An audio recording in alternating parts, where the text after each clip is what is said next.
rencontrer sera éclairé par la puissance du Saint-Esprit. C'est pourquoi la Bible nous dit dans le livre de Philippiens chapitre 4 au verset 6, ne vous inquiétez de rien. Si Dieu t'a envoyé dans un lieu et qu'à ce lieu-là, il y a une situation qui t'emmène à avoir les maux de tête, sache que ces maux de tête-là sont pour la gloire de Dieu. Si Dieu t'a recommandé de te marier dans telle famille et que dans cette famille-là, il y a une situation, sache que c'est pour la gloire de Dieu. Car tout ce que Dieu fait est bon. Alléluia. Amen. Restons attachés à la parole. Lorsque la Bible parle dans le livre de Psaume 119, verset 105, que nos pieds sont comme une lampe, je décrète et je déclare que si quelqu'un a positionné un fusil nocturne autour de moi et là où je dois passer, cela sera nul et sans effet. Aucune personne ne peut mettre des problèmes contre moi et la terre. Amen. Parce que la terre est sacrée. Amen. La terre est sacrée. Amen. La terre est sacrée. Amen. Et Dieu m'a demandé de prendre possession de cette terre-là pour proclamer son oracle, pour proclamer sa bénédiction, pour proclamer ses miracles, pour proclamer la victoire, pour proclamer l'enfantement. Alléluia. Amen. C'est pourquoi je rends grâce à Dieu. Amen.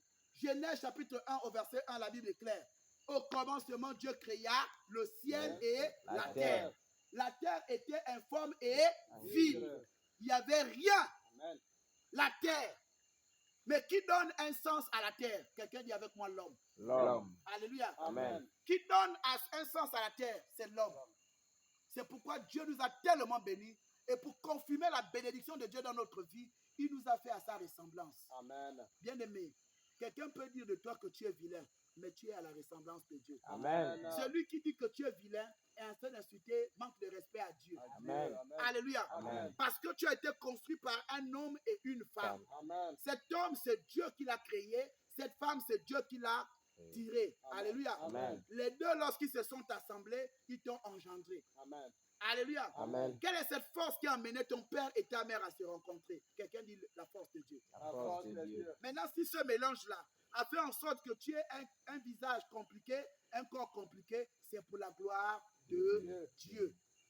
Et que personne ne te décourage lorsque tu es déterminé à atteindre la victoire de ta vie. Amen. Ne te décourage jamais. Amen. C'est pourquoi, humblement, je te dis ceci.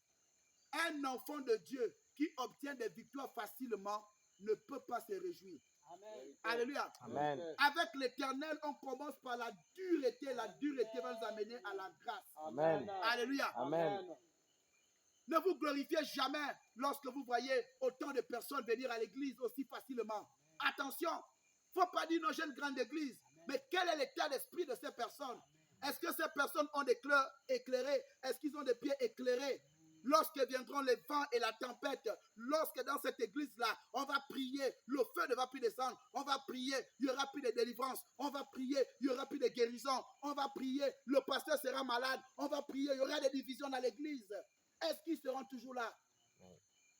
Est-ce que si il y a une épreuve entre Dieu et eux par rapport à leur vie, ils n'ont pas ce qu'ils demandent, est-ce qu'ils vont être là? Est-ce qu'ils vont être là? Est-ce que si on dit que quelqu'un vient de l'étranger avec de super pouvoirs, est-ce qu'ils vont être là? Alléluia. Amen. C'est pourquoi ne vous réjouissez pas vite lorsque vous voyez la masse. Amen. Travaillez la masse dans la dureté. Tu veux de l'or? Mets tes pieds dans la boue. Alléluia. Amen. Tu veux l'or?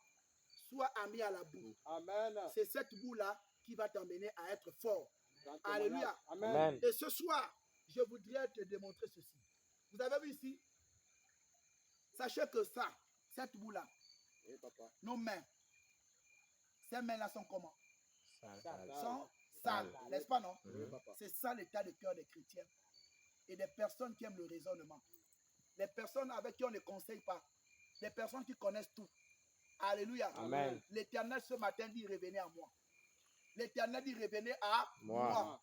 Si quelqu'un te salue avec les mains sales, il va te communiquer quoi? Il va te communiquer quoi? Alléluia. Amen. Il y a des personnes spirituellement qui ont des mains sales, qui ont un cœur sale. Ne vous réjouissez pas lorsque quelqu'un vient te donner 100 000, 1 million. Amen. Il te donne ça avec quel type de cœur? Le cœur sale. Sale. Cet argent aussi sera sale. Sale. Quelqu'un qui vient vers toi avec des expressions qui flattent. Tu vois les bling-bling, tu vois les voitures. Derrière ces voitures-là se cachent quoi? Des mains, Sale. un cœur. Sale. Tu reçois quoi? La Sale. saleté. Alléluia. Amen. C'est pourquoi ne vous glorifiez pas lorsque vous voyez des choses faciles. Quand vous voyez les choses faciles, la Bible nous demande dans 1 Thessaloniciens, chapitre 5 au verset 23, examinez. Comment quand je drague cette femme-là, elle me dit vite oui, facilement. Fais attention. Amen. Une femme au premier rendez-vous, c'est elle qui te demande déjà les unités. Fais attention. Amen.